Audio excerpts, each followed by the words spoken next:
Lesson 23 tonight, Mark chapter 10. We're going to be in 10, I think, for 3 weeks. So we'll be in verses 1 through 16 tonight. Turn there with me. Who's using what? I kind of can't keep up with it. I use the New King James. Some of you guys use the NIV, right? Yes. All back and forth. What else is anybody using? NASB or King James or anything? NASB. NASB? Okay, that's a good translation. I've got my interlinear. That's a new revised standard. Okay. New Revised Standard. Wow. That's not what Interlinear it's out parts. for. Yeah, I know the interlinear is the good part of that. So. Yeah. We got it. We got it. All right, good. I was just curious. Everybody's kind of in some kind of translation that's going to make some sense. Let's look at, I'm just going to read the entire verses 1 through 12, and we'll go back and parse through this. This and some fun stuff in here. So, Mark chapter 10, beginning in verse 1, says, Then he arose from there and came to the region of Judea by the other side of the Jordan. Multitudes gathered to him again, and as he was accustomed, he taught them again. Pharisees came and asked him, Is it lawful for a man to divorce his wife? Testing him. And he answered and said to them, What did Moses command you? They said, Moses permitted a man to write a certificate of divorce and to dismiss her. Jesus answered and said to them, Because of the hardness of your heart, he wrote you this precept. But from the beginning of creation, God made them male and female. For this reason, a man shall leave his father and mother and be joined to his wife, and the two shall become one flesh. So then there are no longer two, but one flesh. Therefore, what God has joined together, let not man separate. In the house, his disciples also asked him again about the same matter. So he said to them, Whoever divorces his wife and marries another commits adultery against her. And if a woman divorces her husband and marries another, she commits adultery. So let's kind of look at the lay of the land here. Literally, the lay of the land. So what it says in verse 1, that they came to the region of Judea by the other side of the Jordan. This is really the area where John the Baptist ministered. That's the kind of the underpinning of this. And so if you guys will remember, this would be an area called Perea. And if you guys remember back in chapter 3, we saw that the Pharisees and Herodians, which were, they were allies of Herod's. It's not really a political party per se, but they were his followers. That the Pharisees and the Herodians had become allies in an effort to get Jesus. The enemy of my enemy is my friend. It's kind of the idea. And so, just so you, hi Larry. Aloha. So, just kind of keep that in the back of your mind. Think about this. So we asked the question, verse 2, is it lawful for a man to divorce his wife? Testing him. So think about this test.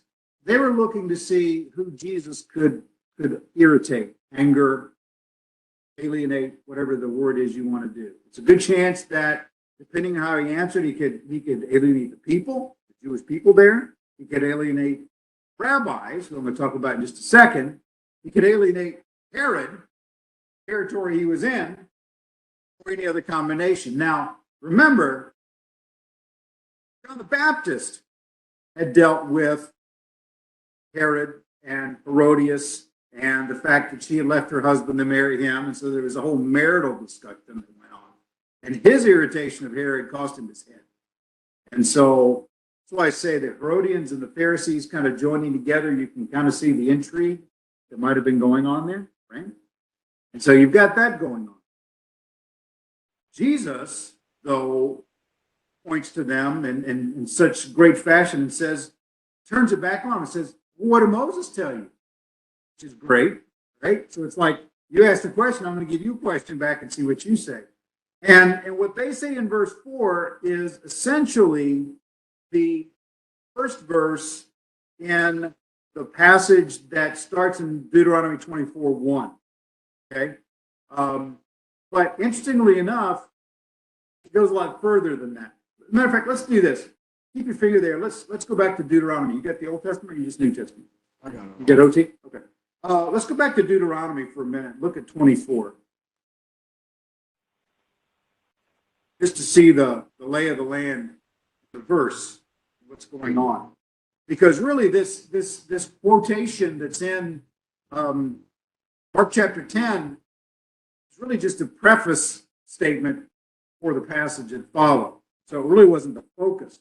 Here's what it says. It says in verse 1 of Deuteronomy 24, it says, when a man takes a wife and marries her, and it happens that she finds no favor in his eyes because he has found some uncleanness in her, and he writes her a certificate of divorce, puts it in her hand, and sends her out of his house, when she is departed from his house and goes and becomes another man's wife, if the latter husband detests her and writes her a certificate of divorce, puts it in her hand, and sends her out of his house, or if the latter husband dies who took her as his wife, then her former husband who divorced her must not take her back to be his wife after she has been defiled. For this is an abomination before the Lord, and you shall not bring sin on the land which the Lord your God is giving you as an inheritance. And so you see the law that Moses is giving there really is talking about her subsequent marriage and either the divorce or death of the second husband and what she can do. That's the subject there. But the underlying rule that was in place is what we see in chapter 24, verse 1. And so it's just the underpinning for the rule that comes behind that. And so while we're there were these two schools of thought in rabbinical teaching in the first century. The conservative, if you will, the conservative side followed a rabbi named Shammai. And looking at Deuteronomy 24, the pivotal part is where it says, because he has found some uncleanness in her. Now, Shammai said what that meant was there had been some sort of moral failure with the wife. That's what triggered the divorce. He could write her a certificate of divorce if there had been some moral failure, such as adultery or, something like that defiled the marriage. The school of Hillel, which probably more people know about Hillel, tended to be more generous. And as a matter of fact, what Hillel's school taught was that it could be a moral failure, or it could be just about anything else that the husband didn't like, kind of like the way it is in Brazil, even to this very day, and some other parts, certainly of the Muslim world, is that if she just was an irritation to him, if she was an embarrassment to him for some reason, he could write her a certificate of divorce and put her out. So when I say that there's going to be some possibility for alienation, depends on where Jesus comes down on this. He could irritate either the Shammai school or the Hillel school, or possibly both, who's going through this. And so that's why the stakes are pretty high here. I'm going to pause. Any questions or comments on that? Any thoughts you guys have before I keep going? I have a question or a comment. Okay. Either or. In the Deuteronomy reading that you just did, in verse 4, it says that it is an abomination before the Lord, and you shall not bring sin on the land which the Lord your God is giving you. So that makes me think it goes further than just the husband and the wife, that the actual community of Israel suffers when there's sin. That would be a correct statement. Absolutely be a correct statement. Is the word abomination the key for you there? No, actually, sin on the land was what caught my eye. Right. Yeah, it's funny you say that, Paula, and certainly it's not kind of the center of the conversation tonight, but we become, in our society, have become very much to think that our sin is is only affecting us. Right. Right? I mean, that's kind of where we are. But there's a lot of episodes in the Old Testament that showed that one person's sin could affect the nation. I think of Achan, for example.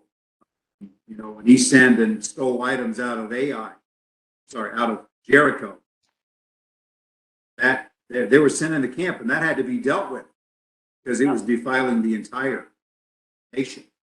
Even though they weren't a nation, the entire people. So yeah, they looked at it a little bit differently than we do. That's for sure. Please. So, I wouldn't think of it in those situations, sin on the land. I mean, it's pretty selfishly thinking about it.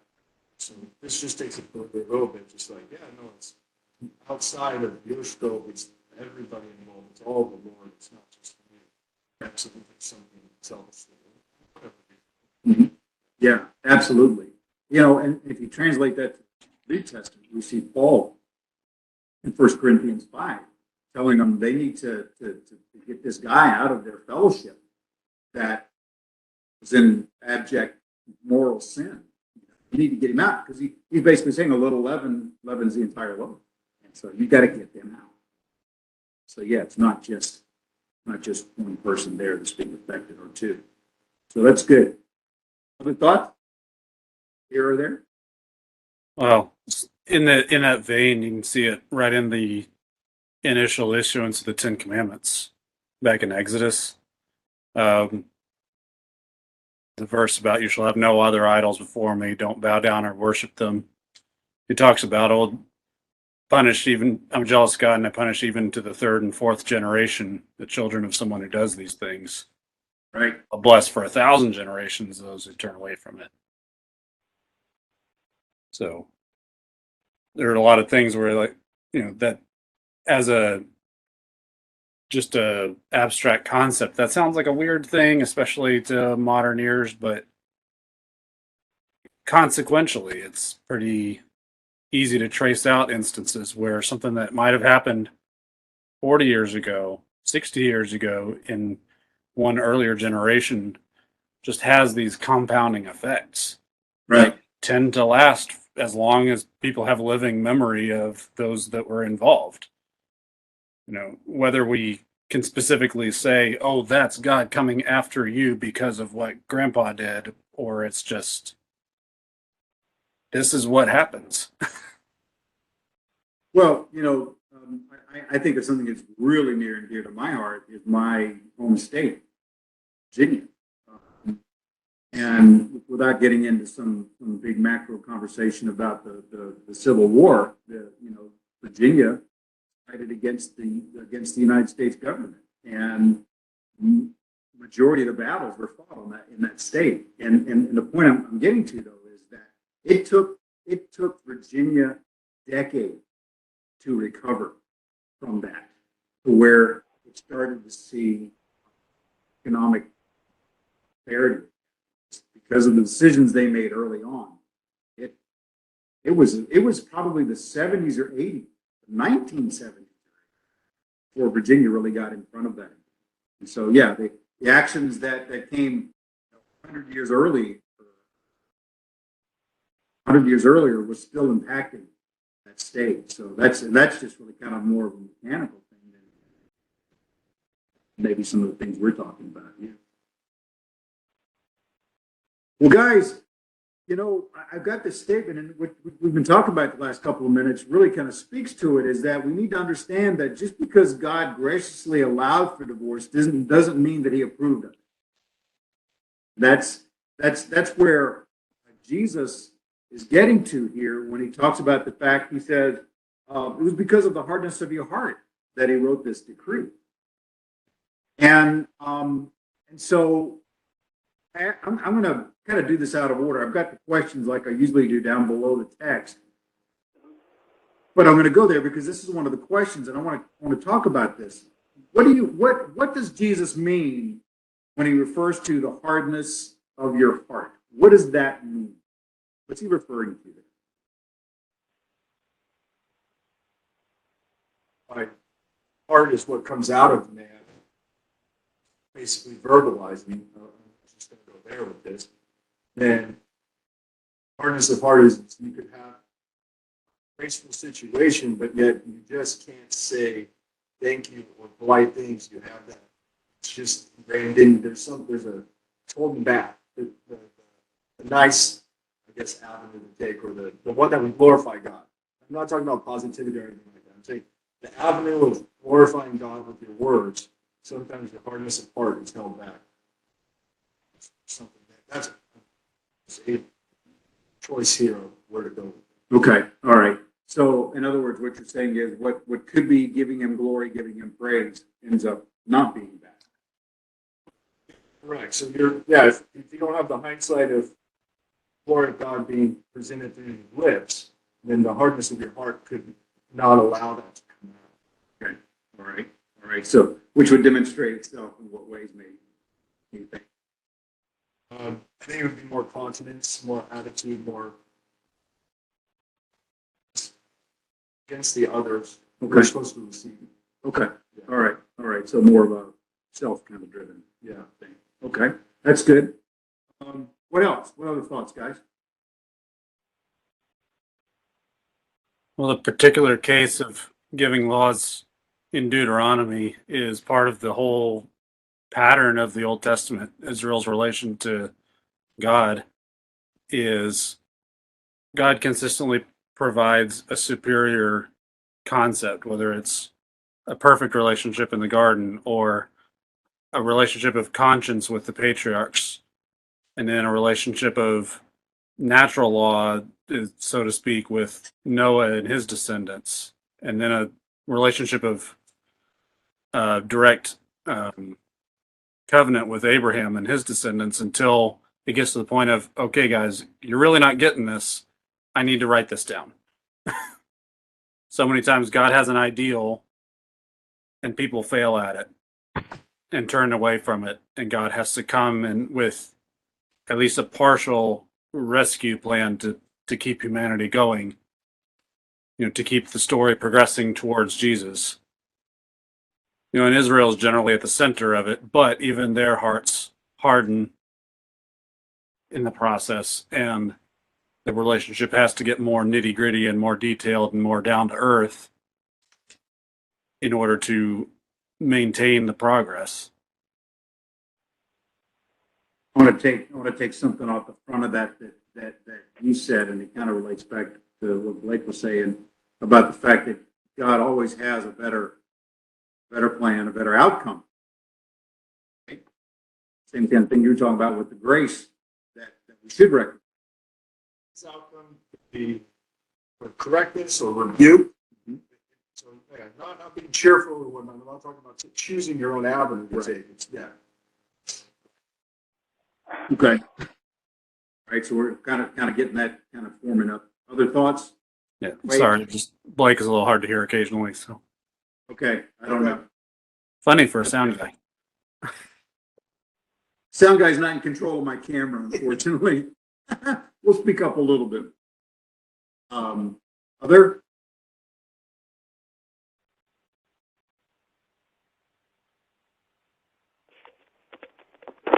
Well, the heart of man is naturally rebellious, and so I think we have to look that when two people are in a close relationship like a marriage, there's going to be conflict, and I guess the Israelites wanted an easy way out. Well, yeah. I mean, when you're talking about it, the very specificity of the marriage and the divorce, because that is contextually what Jesus is talking about. So, yeah. I mean, we could talk for a long time about what makes marriages blow up. All kinds of reasons for that.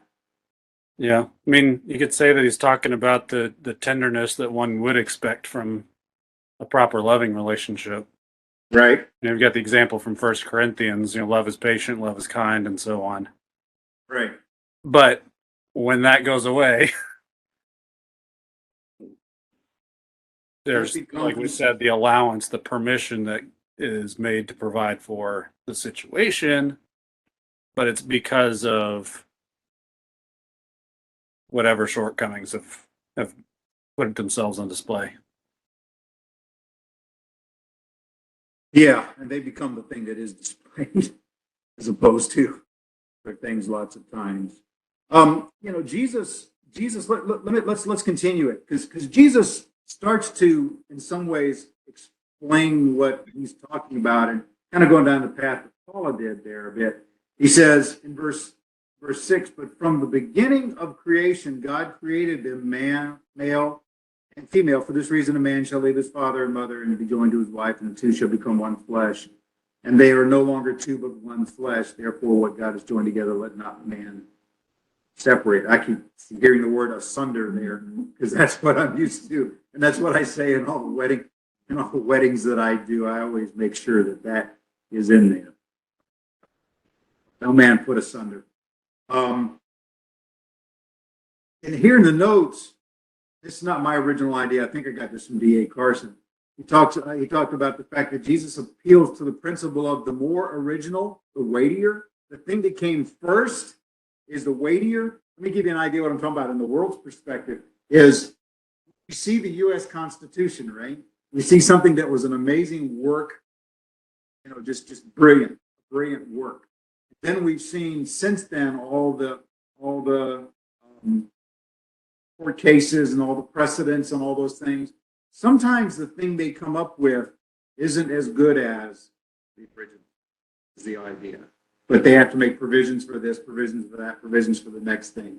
And so what Carson talked about is Jesus goes back and he says, the original design was the thing that was the best. Because if you guys recall, Genesis 1 and 2, God said it was good. So it was good. It was pre the fall, before Genesis chapter 3. So this was the best. It was the weightier. It would have more import. And so, because what he's saying in 7 through 9 is that the ideal for marriage, we talk about the ideal idea, is that marriage is a permanent union. That's what it's supposed to be. That's what God intended. That he would leave his mother and father and he would cleave to his wife. That was the idea. And so when we get to this idea of the hardness of your heart, part of it's where Paul said, you guys are all in the same area. Is this idea that you would rather, somebody said this almost exactly, you would rather do it your way. You would rather do it your way. Talking. And so in a very real sense, God's plan is this, but he's saying to the Jewish people, but your plan is this instead. You couldn't toe the line.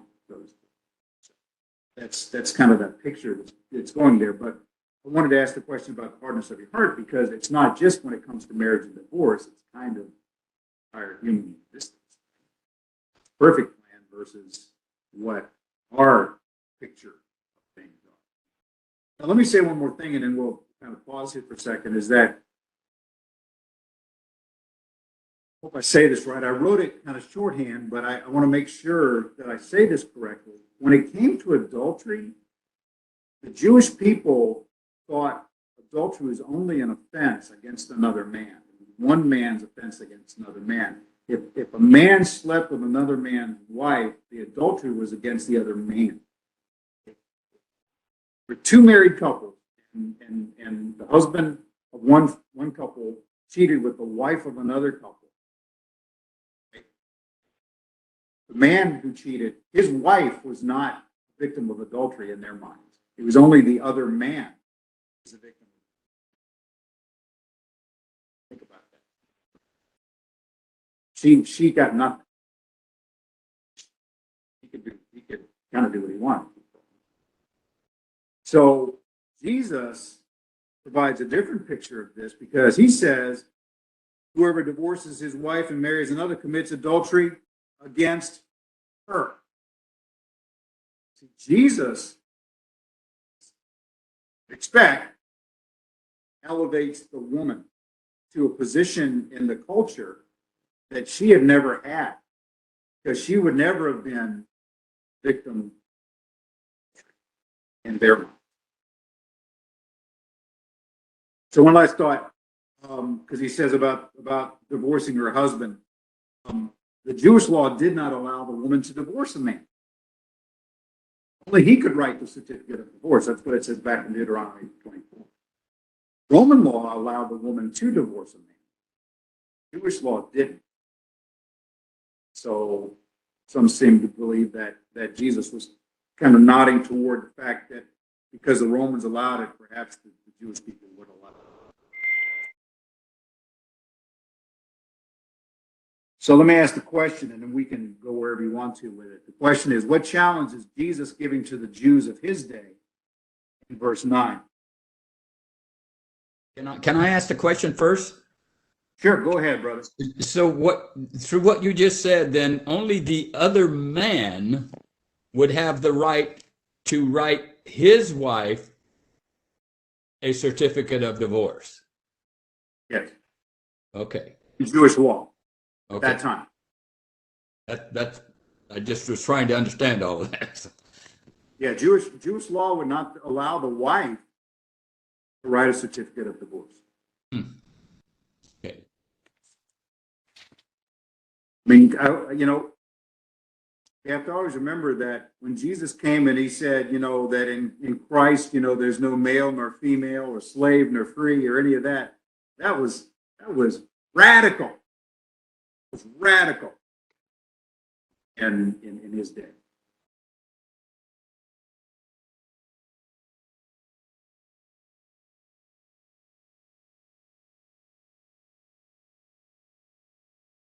So what's the challenge Jesus is giving to the Jews of his day in verse 9?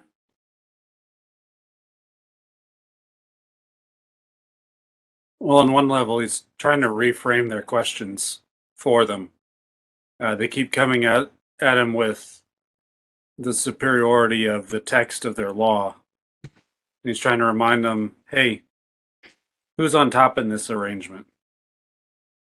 Is this your law? Like, you guys came up with this and you guys uphold it, and this is your thing, your culture, your superiority? Or is this God gave you a law? God gave you an ordinance. God gave you a relationship. God gave you a whatever you want to ask about. Where the Pharisees keep coming to try him with their interpretation of law, he keeps coming back with, put God in the front of your question and you might come up with a better answer than what you're fishing for.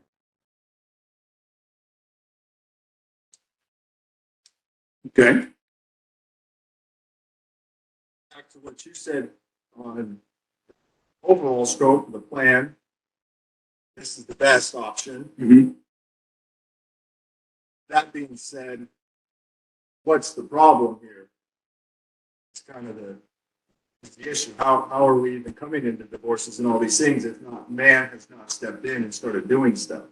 That's kind of what I see here, which is God can join things together because that's how we said it. And that's the way it is. It's not the way it is with you guys. In the sense of repentance. Yeah, you guys are saying the same thing. It's got to start with God. Like Trent said it. These guys they were so legalistic by this time that that's all they saw. That's how next week we're gonna look at the rich young ruler. And what he say? I've kept the law. I'm good. Done it. But there's more to it. And that's what Jesus spent the first part of the Sermon on the Mount talking about. It's like, yeah, you guys may be stepping in the letter of the law, but you're not keeping the spirit of the law. Other thoughts? I agree totally with what has been said here, because basically what he's saying to him that God ordains marriage in a certain way, And it's not supposed to be broken by men and or their laws. So I think what he's trying to get across to them is, what makes you think that your way is right? That's kind of what I'm getting out of it. Yep, and that kind of goes back up to the first thing, talking about the hardness of their heart. Yeah. Is that they were more interested in being, well, as I've said at times, they were more interested in being right than doing right. Yeah. So ultimately, they couldn't get out of their own way. Does Christine look like she's glowing to you guys? Yeah. Gotta close that thing. It's kind of distracting me. Should build a tabernacle for her. Yeah, Sorry. she is. Wow. It's like some scene out of Cocoon or something. That's from back in the late 20th century as well. So, any other thoughts?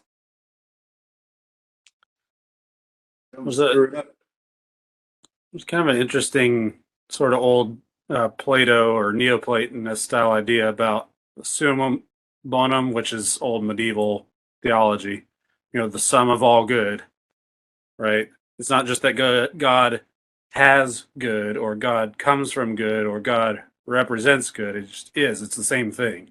You can't separate them. And the good is composed of all of the good things that would constitute happiness, such that they become equal to each other.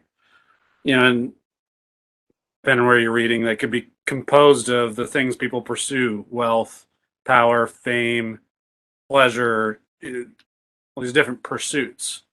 And the idea is that the true source of happiness, the true source of good, because God is the embodiment of those,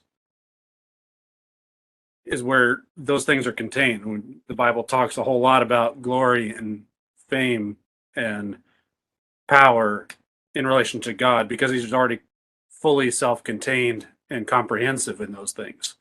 And the problem becomes with people, they try to pursue one at the expense of some of the others.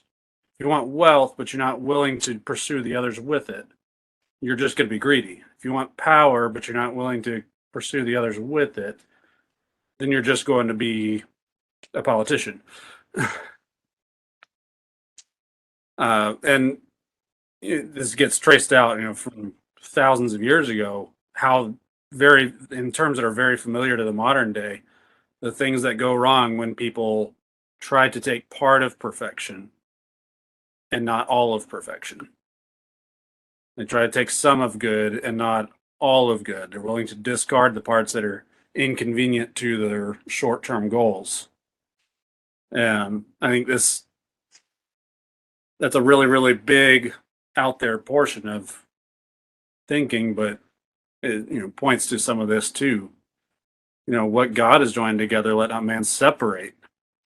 If God would put all of this encompassing fullness, or pleroma is the word you see in Greek a lot, all as one package and provide it to you as happiness for you to share in, why would you take this one little piece and split it out and say, I don't need this part, I'm just going to take the rest? Clearly, you're going to head down the road to ruin. Well, that's what I refer to as compartmentalization.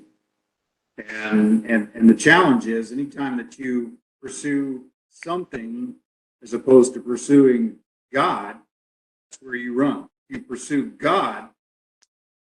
You're right. You talk about pleroma. Let's just face it. God is absolutely able to, more than we can ever understand, abundantly fill us with all that we need. But you're right. We pursue aspects as opposed to pursue God. Just pursue God. Everything else falls into place. When you're talking about, modern, I think about people that, they can't stand getting old. They can't stand looking old. And so they start pumping up this and tightening up that. And unfortunately, what happens so often is when you try to fix one thing, something else looks bad, and you got to fix that. Pretty soon, you look like you're going to explode because you got all this stuff going on, but might be offending. So maybe I should stop there. So yeah, I get it, brother. I get it. I get where you're at on that. All right. Well, let me stir the pot a little bit now. And I'm not, guys. You guys know me well enough to know I'm not trying to try to find contradictions in the Bible, right? I'm more trying to equip you guys when somebody goes, well, what about this? What about that? All right. So let's look at, first off, Jesus says in Mark 10:11, whoever divorces his wife and marries another commits adultery against her. All right. That's pretty straight up, right? Now, back in Matthew, in two places, in the Sermon on the Mount, and again in 19, he says this. I'll read them both. In Matthew 5:31 and 32, he says, furthermore, it has been said, whoever divorces his wife, let him give her a certificate of divorce. But I say to you that whoever divorces his wife for any reason except sexual immorality causes her to commit adultery, and whoever marries a woman who is divorced commits adultery. Okay? Then over in Matthew 19:9, and he's quoting Jesus, he says, well, I'll back up because this is actually the parallel passage. He said to them, verse 8, Moses, because of the hardness of your hearts, permitted you to divorce your wives. But from the beginning, it was not so. And I say to you, whoever divorces his wife, except for sexual immorality, and marries another, commits adultery. And whoever marries her who is divorced commits adultery. Okay? So in both cases with Matthew, we see the phrase sexual immorality, that there's a provision that. In Mark, he says, whoever divorces his wife and marries another commits adultery against her. So how do we reconcile Mark 10:11 with parallel in Matthew 19 and the very similar teaching that he gives on the Sermon on the Mount? How do we reconcile those two things? We need to.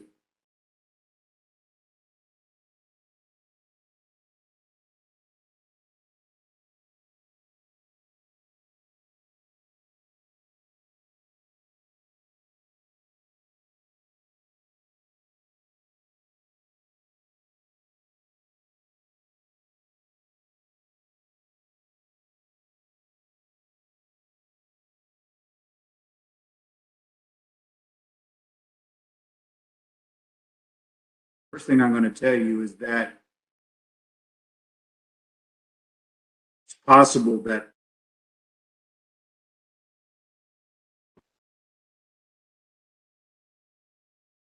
Matthew 19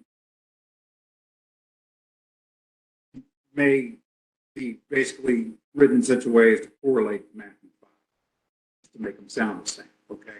Not that Matthew necessarily did that, but the copyists, as time went on, said, well, wait a minute, back in 5:31-32, he said, except for this. So in 19:9, we need to say the same thing. So there's some question about whether 19:9 actually had the provision original. Okay. So I would bring up just a couple things. One, Old Testament is laden with our history, laden with not the best examples of adultery or being set forth. yeah, That being said, because Jesus came, our sins were apparent. Without Jesus' blood, without him, this is not a real thing anyways, to begin with. We wouldn't have this discussion. So until these words about adultery coming from his mouth were performed, then it starts basically from zero is what I'm getting at. In a sense as this is it. You don't so whatever you were thinking of, looking back and whatnot, that's not good. This is it right here. That's where I would stand on that. His words introduce the right thing as of now. okay. All right, so he's coming to fulfill the law. Yeah, but this is what you thought, but this is what it is. You may have had this scene and this history and all this stuff, but this is what it is. Okay. All right. So he's setting the standard.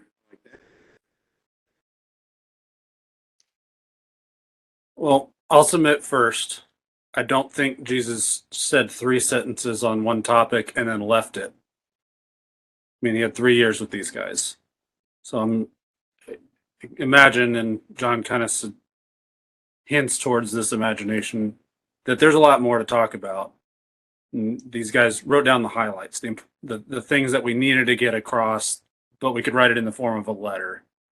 So there's some succinctness and maybe editorial choices towards the goal of driving home a certain point.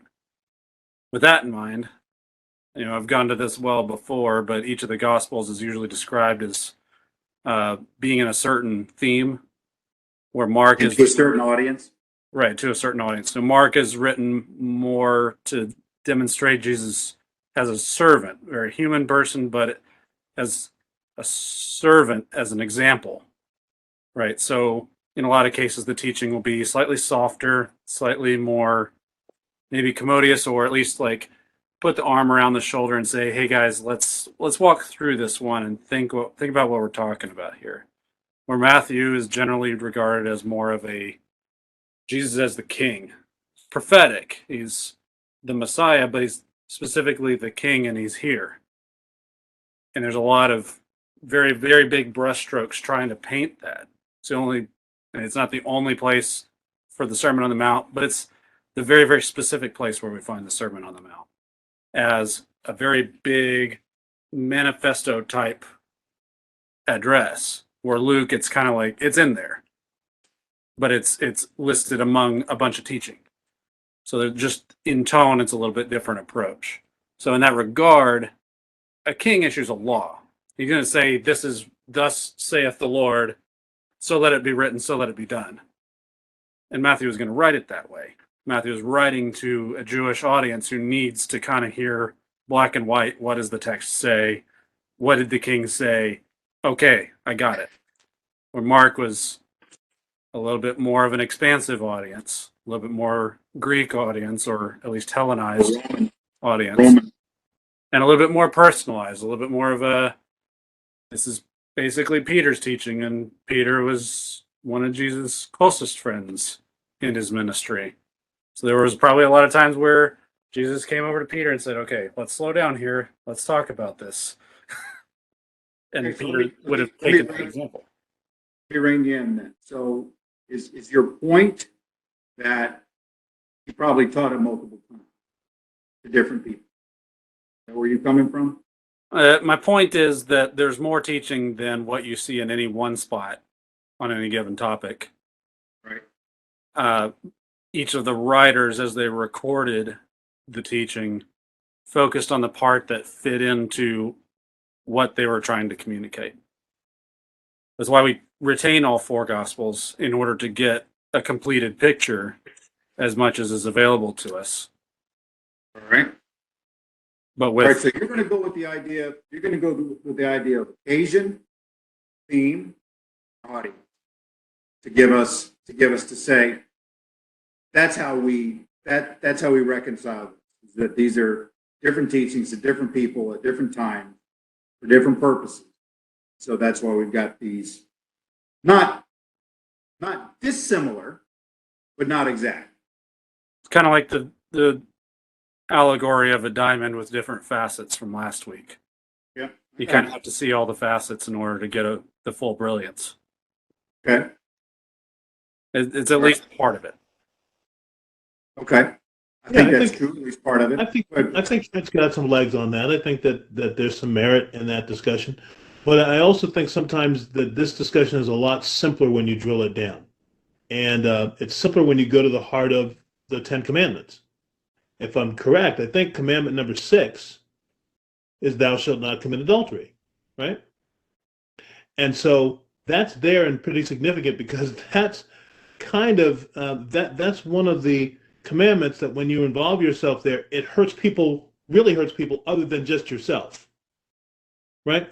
And sometimes the hurt that's there is so indescribably difficult and almost impossible to overcome from a human standpoint, especially going back to an earlier discussion. We talked about the heart of stone, which we didn't talk about the contrast, the heart of flesh, which we see in Jeremiah. And so Ooh, yeah. and so that's kind of where we get into that difficulty, because the heart of stone there is what permeates us versus the heart of flesh that we get later on with the new covenant. So I also then say we also can look at the Old Testament to take a look at Hosea and Gomer, because that's our example to suggest that there's both and that's going on in Jesus's discussion here, which says, look, if you just have to doggone separate it, understanding from the Shammai commentary, it's if the indecency happens where the man, because that's the patriarchal comprehension there, the man is so hurt he can't overcome his hurt, and he can give her a let or a get, which is the divorce request, right? But what we see in Hosea and Gomer is the Lord regularly tells Hosea to take back his prostitute wife, who not only is prostituting accidentally, or he finds her as a prostitute, she prostitutes herself on purpose. And the Lord says, take her back anyway. And that's the ideal. That's the ideal. And a heart of flesh and Yahweh's commandments, if we seek first the kingdom of heaven and all of its righteousness, that's the ideal. I like to bring it in Gomer. We don't get to talk about Gomer too often. Surprise, surprise, surprise. Why did I know that was coming? If you didn't do it, I would. Yeah. Oh, there you are. See, guys, keep coming back to this idea. We've talked about this all night. Is that concept of God's ideal, what God's ideal is, and again, I think it's really important we recognize this fact that if at all possible, stay together. If at all possible, stay together. God graciously allowed the Israelites to have divorce, but that was when nothing else would work. This idea that we have in American law today that people can say, I have irreconcilable differences. If you want to be honest about it, Christine and I have irreconcilable differences on something.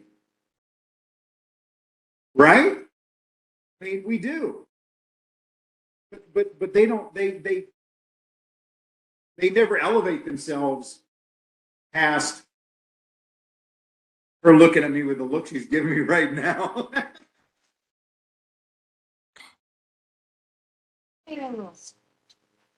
Yeah, I mean, we just, we don't, because if your marriage is built on Christ, then there's respect, there's love, there's all the things that go with that.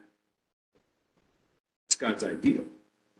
So, I kind of, just my own little commentary, I kind of hate the fact that we in jurisprudence today have made divorce so easy.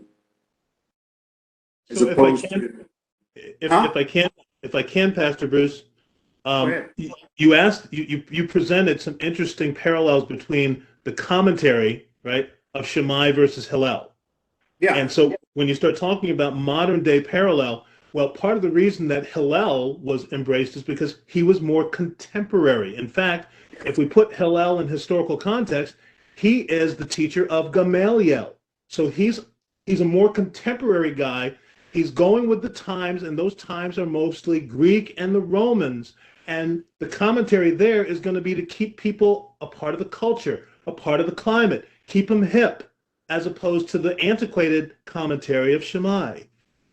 Well stated. Well stated. Yeah, because we're talking about a guy who's basically operating, as you said, during the Hellenistic and the Roman Empire. And certainly they were given a lot more freedom.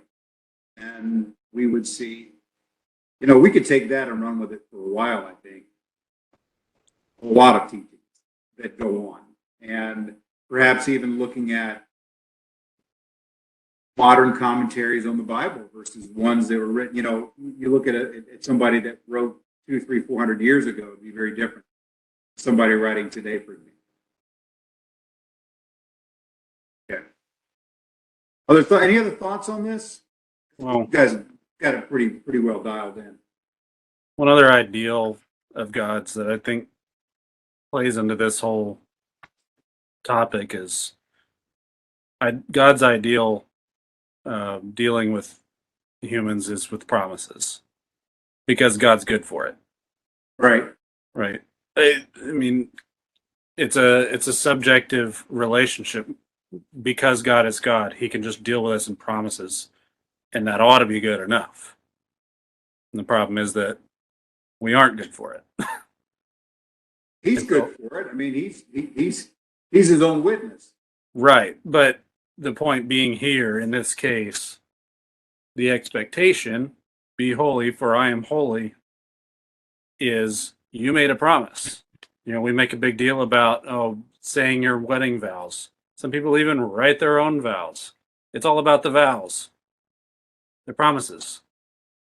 And we make a big deal even for pretty secular people, a lot of times make a big deal about having somebody, a religious figure there, having their family there, having a church setting or synagogue or whatever other they're going for. But the point being, there's some sense of the sacred promise that's being made in almost everybody's wedding ceremony. It's all about the promises.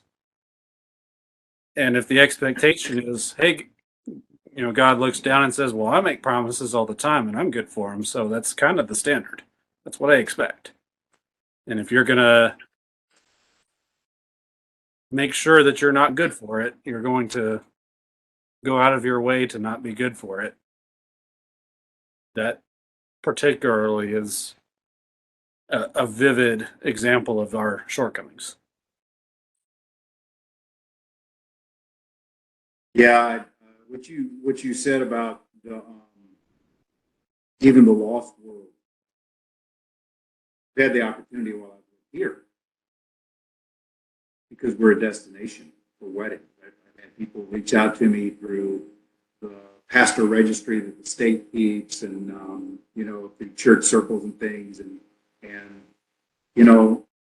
it's amazing how some couples are they are God conscious for about 20 minutes, right during the sermon, right during the ceremony. And beforehand, it's wild times. Afterwards, it's wild times. But just during that service,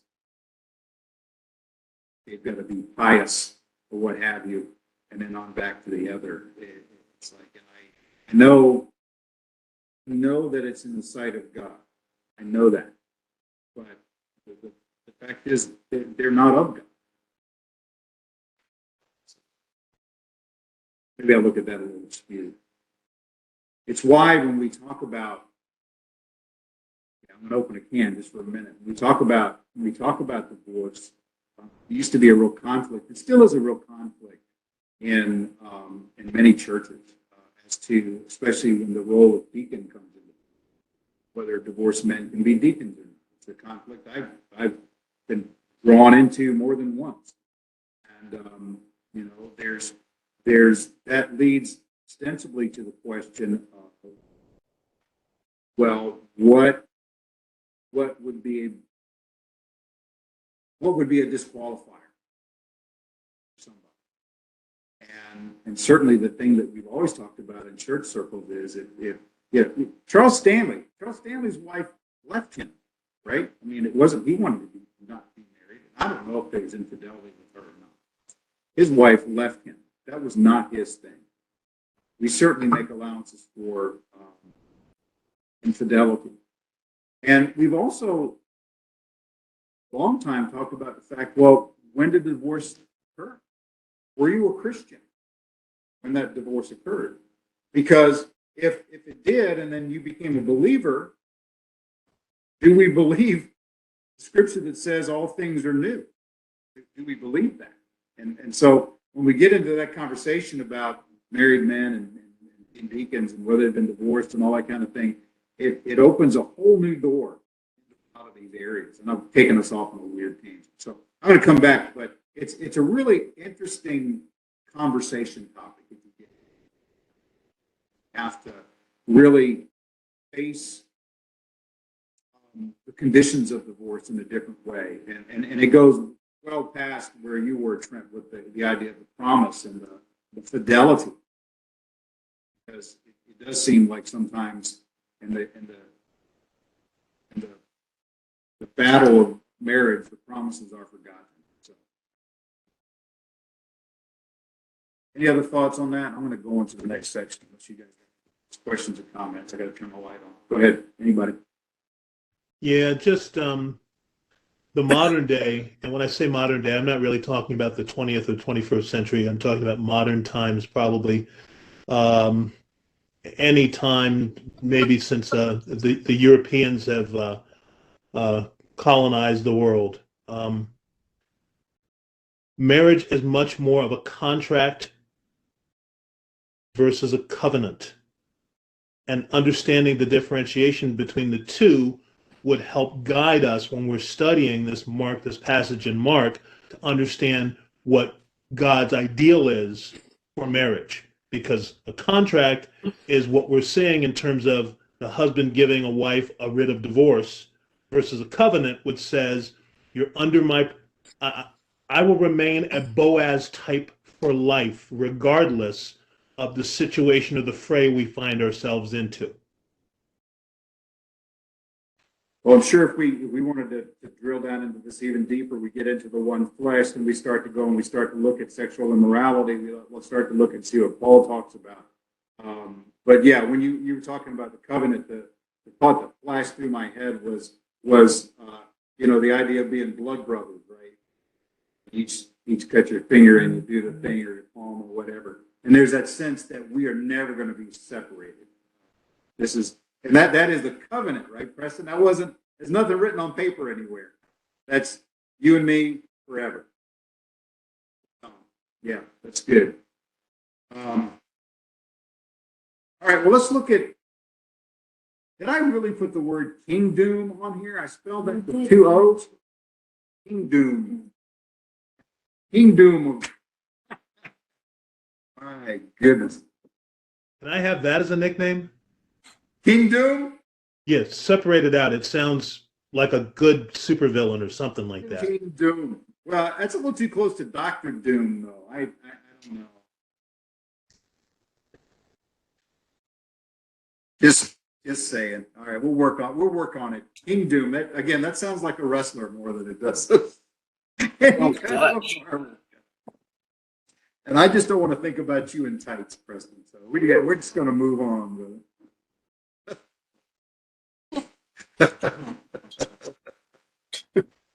More editing coming in the study. All right. This is the shorter part of the passage for tonight. Verses 13 through 16. Then they brought little children to him that he might touch them. But the disciples rebuked those who brought them. When Jesus saw it, he was greatly displeased and said to them, "Let the little children come to me, and do not forbid them, for of such is the kingdom of God.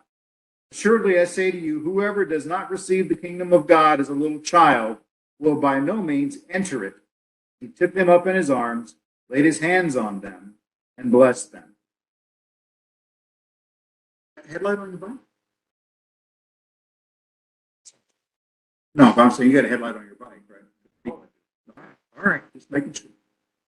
Just making sure Trent, that Blake's going to have light to get home. Just can't. Well, I could. I got to go, actually. I got to get Scott a ride to the airport. What? Yeah. So, but I couldn't look around. All right, so verse 13 is the idea that, and this shouldn't seem real foreign to you guys, that it was customary to bring children to an important man for his blessing in their culture. It wasn't unique to Israel, but just this idea that this great speaker and people want to bring their kid and have them, bless them, to encourage them, say something to them, whatever. We see that even in our own culture, where you take the kid to a baseball game. Right? You want to get him to go down there and meet their hero. Same kind of thing. Big thing.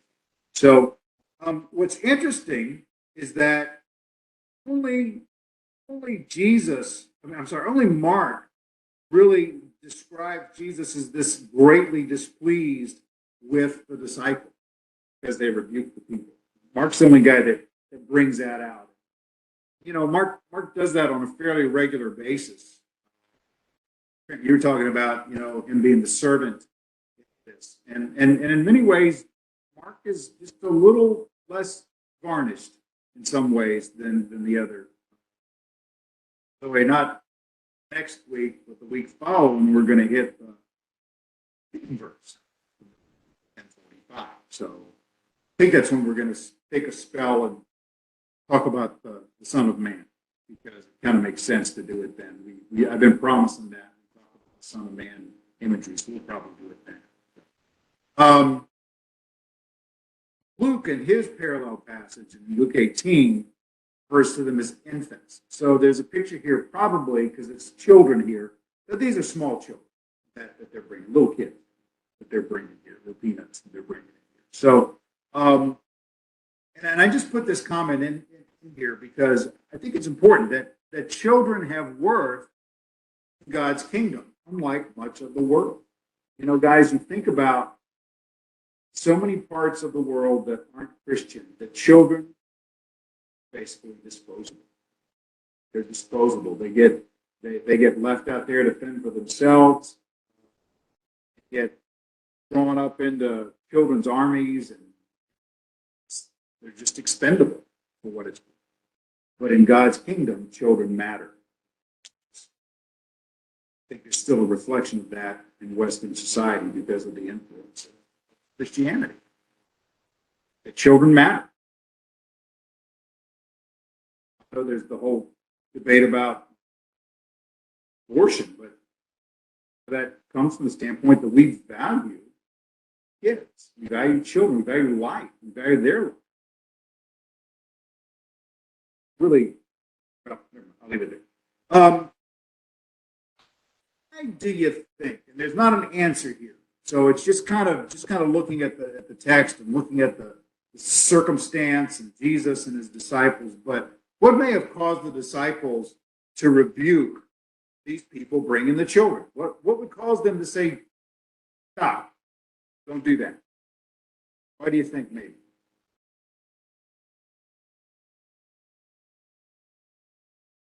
one of those conjecture questions.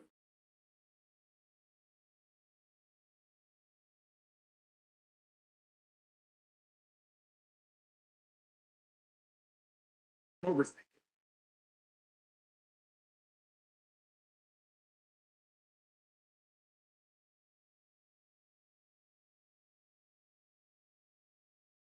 It was pretty stern to reprove, or something, you know, more gentle. So that this highlights the importance of this. Why would they be rebuked? The disciples were thinking he's got other business to handle, and this may not make the top priority of it all. So you think he might have been a little too important for these kids? Yeah. Good. Play into it. Other thoughts? Agree, disagree? Add on?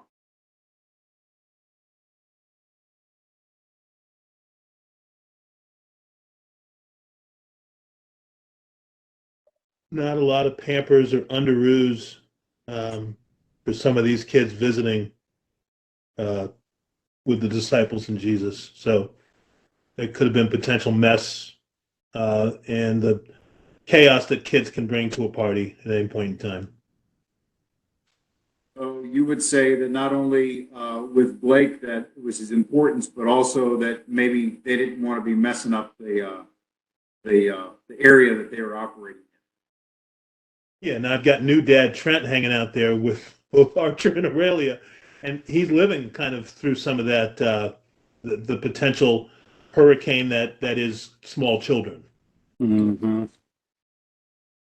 To go along with that, Jewish society and just the culture was to be very clean, and kids have a proclivity for mud and just getting sticky for no reason, even though you've never seen them have candy in their hands. I just want to take Talking that, with the snot bubble out. I want to pull that phrase out. A proclivity for mud. Sounds like something Paul might say. It's like if I could go back and do my senior picture in the yearbook and I got to put a caption, I'd love that to be my caption. Proclivity from mud. I just oh my goodness. That's very true. You never know what they're going to say and or do. Or do. Absolutely. What do you well, you know, now you guys are all kind of going, do you guys think the disciples are protective of Jesus? Yeah. I think they're protective of the message too. I think there's kind of maybe there's an age of majority issue here. You know, these are probably They don't want to waste it on the kids. They don't want to waste it on the kids. like a pearls before swine kind of thing. Yeah. You know, kids, the only thing you have to do is just memorize scripture. Don't worry about what it means. Don't worry about what it says. Just learn it and repeat it back to me so that I know that it's engraved in your brain. We'll worry later about what you do with it. Seen but not heard. Yeah. So if you haven't had your bar mitzvah yet, you're not a man. You haven't joined society. You're a barbarian, essentially. You know, we say that now. Every year we get invaded by a barbarian horde. They're little kids, and we have to civilize them. That's our job. You know, kids don't Talking about them. be formed, and we enslave them, like Rousseau would have said. Like they come a mess. They come largely blank and small hurricanes. You have to make improvements. And Yeah, so- they No did. instruction manual. Is that Mama? No instruction manual.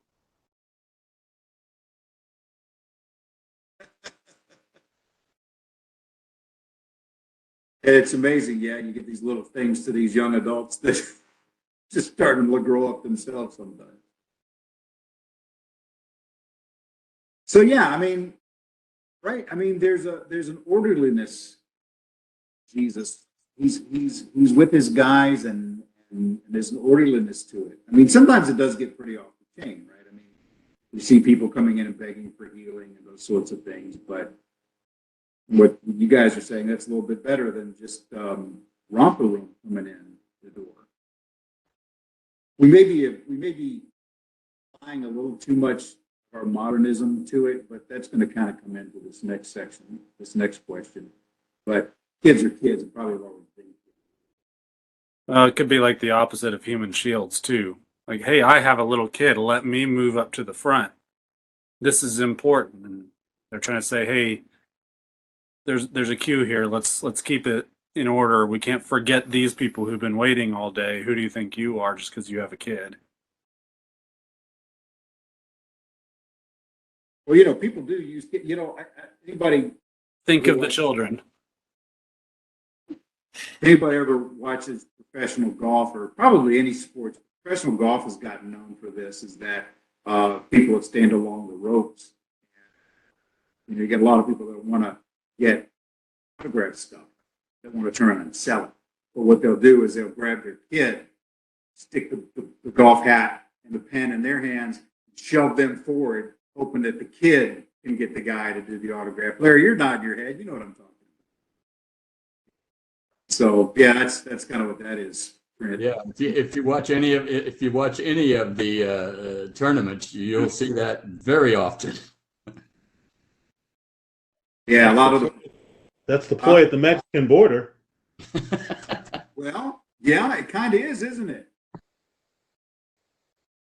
We've got kids here.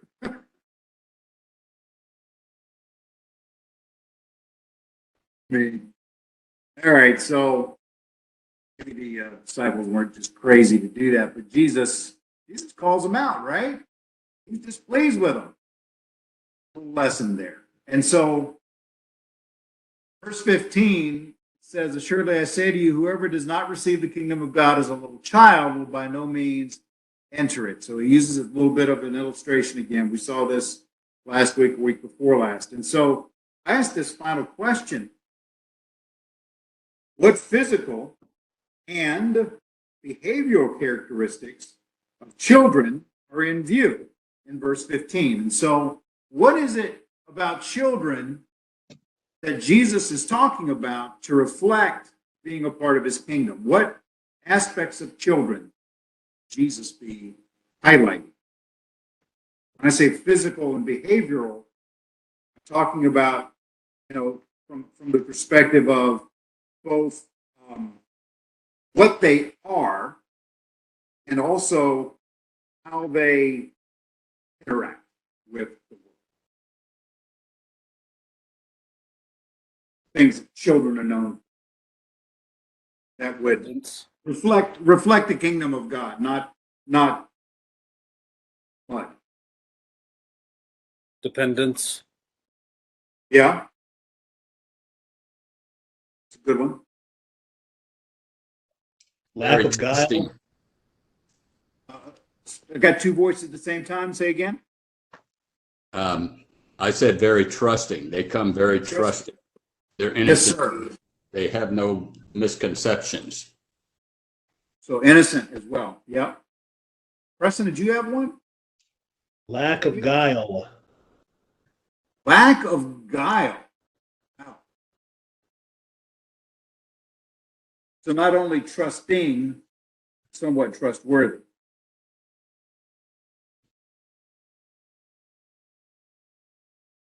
No provisions. No provision. Then you mean they don't bring anything to the table? Is that what you're saying? No, I mean, they can have clothes and stuff, but yeah, they don't got cash in their pockets. All right, go with that.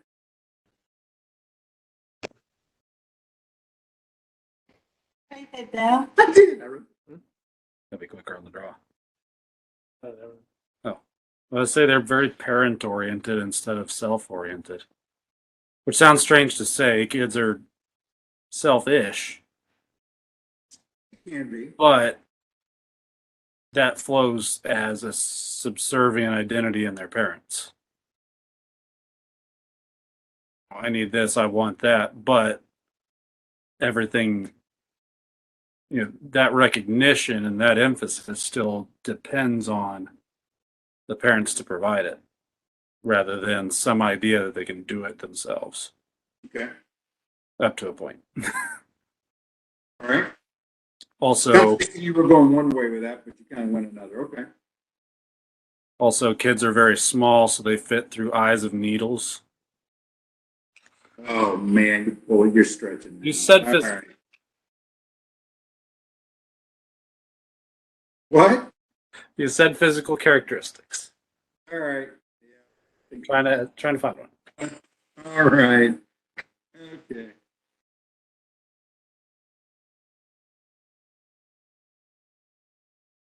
Let me try a couple more on you guys. And I thought this is where you were going, Trent, but then you kind of went with the parent focus tonight. Because I was thinking, kids are fairly humble, right? I mean, they are. They're not haughty for the most part. They're fairly humble people, and so these two kind of go with what you're saying. They're fairly humble, and they're not really self-conscious. Have you guys known that about kids? Now, there's some kids that are, but Christine and I were in the line to get something to eat down at Costco a couple weeks ago, and there was this little girl. Christine's laughing.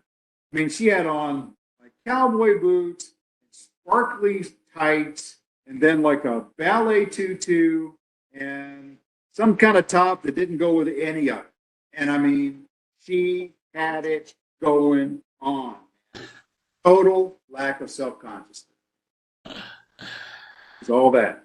So, just get it out there, man. There's a constant sense of wonder also. That's a good word, bro. That is a good word. Sense of wonder. I like that. Kids tend to be fairly receptive. They'll roll with you a lot better than adults will sometimes. And don't get me wrong. I mean, every kid's not like this. Some kids are scared of their own shadow. I know that too. But I'm just talking in general sense. you guys talked about dependent. Those are all kind of how they deal with the world. I think we also need to remember that kids are. We kind of got on this. They're dependent, right? They tend to be weak compared to adults, and again, fairly helpless. Fairly helpless. They need us for a lot of things. I mean, I don't know what the age is when they start being able to put their own clothes on and stuff like that. Drew said the other day that Cortez and Shepard. Cortez is 6, so that's pretty good. But Shep, who's 3, said he's kind of responsible for dressing himself now. I don't know. I thought that was kind of young, but he looked good on Sunday. Yeah. Of course, he also looked surprisingly just like his brother. So I think it was like, all right, well, I put the big bros got on, so I'm going to go put the same thing on. So I don't know if he would have done the same thing if Cortez had been out of the house. But he looked sharp. So, yeah, you guys, we put all that together, you see, and you've just got this picture of total yieldedness to God. That's what he wants from us. We're imitators too. Yeah, that's right. What Imitators. at that age, I believe that probably most of them are not able to understand faith and or the willful unbelief of an adult.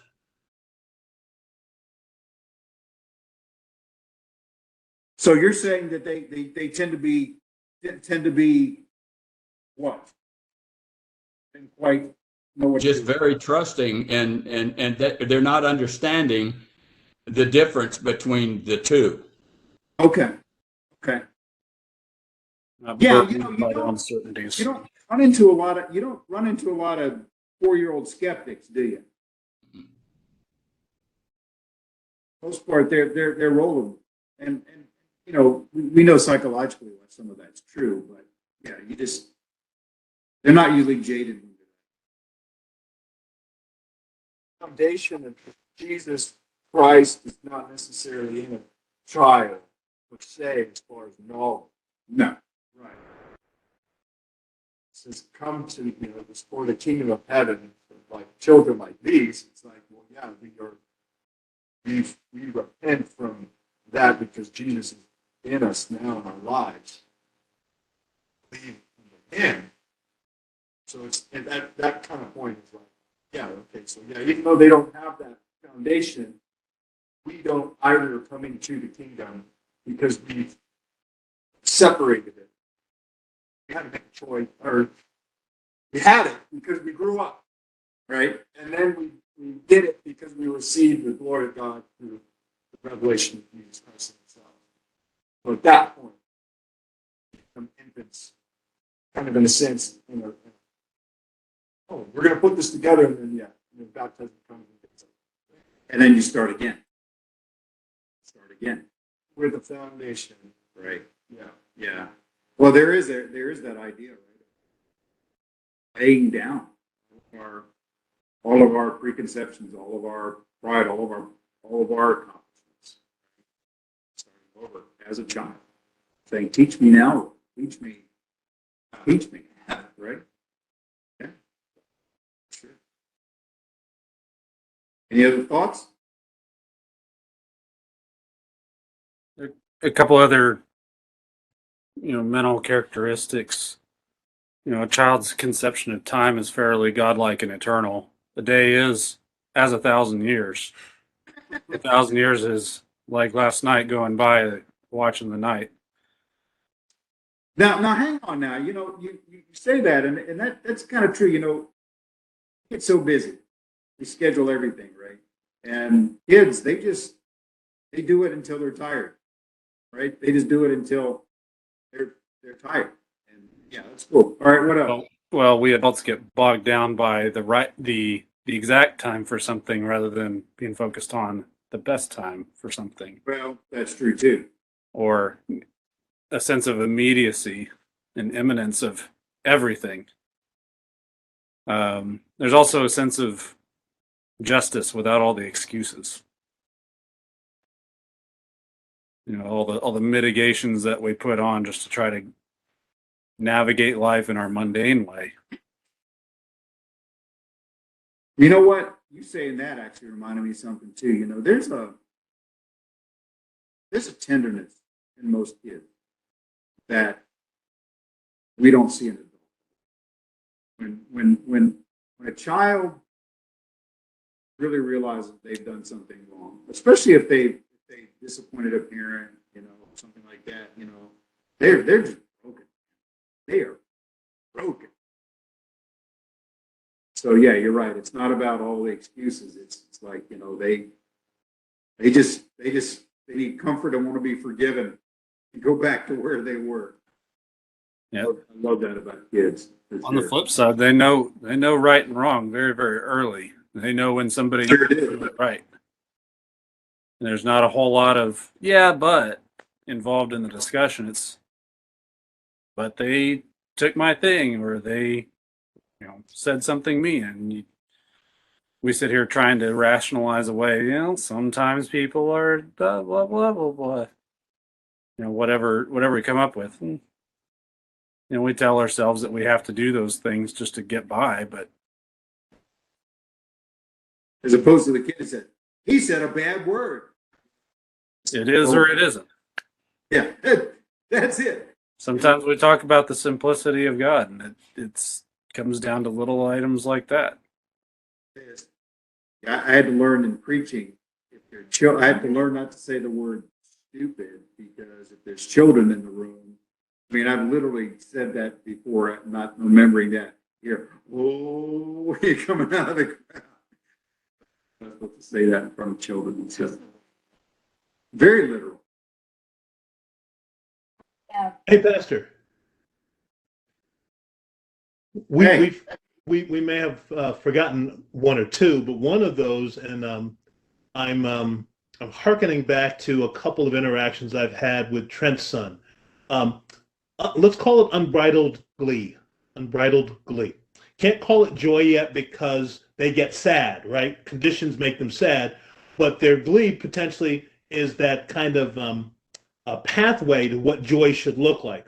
So, you know, I think back on what that glee looks like, unbridled. And I've been able to have a couple of interactions with Trent, and Archer's around. And Archer will have one of his companions, his stuffed companions with him. And I might ask Archer the wrong question to say, who's that companion? And all of a sudden, his eyes light up, and he starts talking like 1,000 words a minute, because he's going to tell me about his companion and then all of his companion friends. And it can go on for days and days and days, and he's just exuberant about it. And once we become refined and we get good sense and we become intellectual conduits of our society, we discard that, because that makes us look like imbeciles. We're proper stewards of each other's time. Yeah. Yeah, there's definitely something to the idea of just going back to just the childlike spark. We could keep going with this. I mean, I'm reminded of my niece Naomi, and when she was a little kid, she couldn't stand to see anybody left out. She couldn't stand to see anybody that was sad. There was an inclusiveness, positive inclusiveness that I saw in her, and I see in a lot of kids. You know, when they see somebody else that's there, basically they're saying height. You know, they're like, "Oh, hi." You know, I want to connect with you, right? And there's just there's a lovingness that comes in that. And I think as we get older, we can. And some of you guys keep doing that, but some of us just get a little too for that. But what's the? You got a commentary on that, Mr. Redding? I'm just saying that's below me. I'm much more mature, and I've grown beyond that. So I no longer practice that pittance of life that you're describing. They're even more undignified than this. Oh my, there it is. Yeah. Well, let's kind of keep these in mind. I mean, I think it's an encouraging thing to read that, and I'm always reminded. I'm sorry, I'm going to go back to another cultural touchstone. I remember there was an episode of Friends where Phoebe ran like a kid. I mean, when she ran, she just arms are flailing, and I mean, she ran like her arms were going to fall. And so she was out running with Rachel, and Rachel, she's all Miss Prim and Proper and running and like that, and she tells Rachel, you need to try to run like me, and then Rachel does, and she finds out she loved it. She loved running like that, and so she ran into a police force. But it just she was able to kind of tap into that childlikeness and go out there and do it. And so there's some real opportunities for us, spiritually speaking, to be able to do that. And so, Preston, I like your phrase, unbridled joy or glee. Yeah, we can have the joy part because we know Jesus, but just to be gleeful. I see that when we sing sometimes. It'd be cool to see that other times. Well, guys, we're about out of time for tonight, so let's call it here. As I say, next week we're going to begin with the rich young ruler, so that should be a lot of fun, and then we'll go from there as we continue through chapter 10. Let's have a word of prayer.